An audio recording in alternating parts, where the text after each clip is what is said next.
নাম দীপঙ্কর মণ্ডল। এটা বিপ্লবী সংঘ থেকে আমরা তৈরি করেছি, ছেলে মেয়ে বউরা মিলে।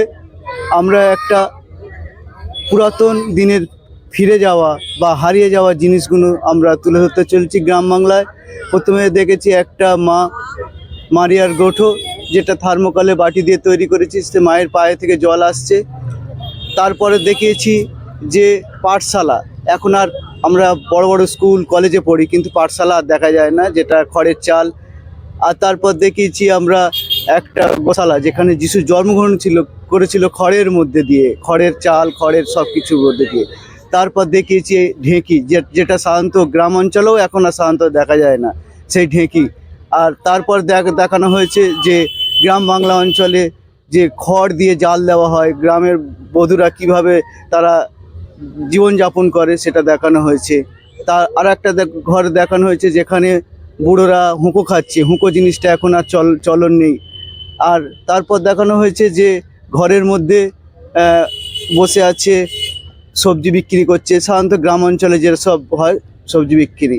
আর তারপর দেখানো হচ্ছে ডোঙা করে জল ছিঁচছে। এই ডোঙায় করে জল ছেঁচার সাধারণত এখন আর একদমই দেখা যায় না, এটা অনেক দিন আগে করার জিনিস। গরু হাল করছে আর তাড়ি কাটছে আর ধানের গলা আছে, পাতকুয়া আছে যেখান থেকে জল তুলছে। আর বিশেষ করে পুরাতন দিনের জিনিসগুলো হারিয়ে গেছে, সেই সব জিনিস আমরা কিছু রেখেছি দেখাবার জন্যে, যেগুলো এখন দেখা যায় না। আর সাধারণত দেখেছি যে আমরা ঘাস চাষ করছি, এটা মাটি শান্ত হয়, গরুতে হাল করছে। এটা হচ্ছে বিপ্লবী সংঘ, বিপ্লবী সংঘের ছেলে মেয়ে সবাই মিলে এটা তৈরি করেছে। বিপ্লবী সংঘটা হচ্ছে বাগেশ্বর গ্রামের শেষ সীমানায় আমাদের বিপ্লবী সংঘ। আপনি কিছু বলুন।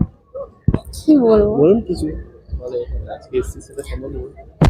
আমরা আমরা আমরা অনেক এই যে গোশালাগুলো তুলে ধরেছে, অনেক ছোট ছোট বাচ্চারা সবাই কাজ করেছি, আমরাও কাজ করেছি। আর কিছু আপনি কিছু বলুন, আপনার নামটা বলুন। আমার নাম পুতুল মণ্ডল। এই গোশালার পিছনে বাচ্চাদের অনেক অবদান, ওরা রাত জেগে জেগে এই কাজগুলো করেছে, বড়রা সাপোর্ট দিয়েছে কিন্তু সব কিছু করেছে বাচ্চারা। এই বাচ্চাদের নিয়ে আমরা সবাইকে নিয়ে আনন্দ দেওয়ার জন্য এই গোশালা তৈরি করেছি। আপনারা যে এখানে লিখেছেন হারিয়ে যাওয়া জিনিসগুলো ফিরে পাওয়া, এখন যে ছবিটা দেখাচ্ছে এটা কিন্তু বাচ্চারা কিন্তু একদম জানে, সেই সম্বন্ধে কিছু বলুন। যে আগেকার টেলিফোন বা টিভি, এই সম্বন্ধে কিছু বলুন। ওইগুলো বাচ্চারা কিছু জানে না, ওই জন্যে ওইগুলোকে আমরা তুলে ধরেছি যে বাচ্চারা যেন এগুলো জানে, এই স্মৃতিগুলো ওরা যেন ওদের পরিবর্তে জীবনে যেন কাজে লাগে, সেই জন্য ওদেরকে এইগুলো দিয়ে শেখানো হচ্ছে। এগুলো আস্তে আস্তে হারিয়ে যাচ্ছে, এগুলো হারিয়ে যাচ্ছে আস্তে আস্তে। ঠিক আছে, থ্যাংক ইউ।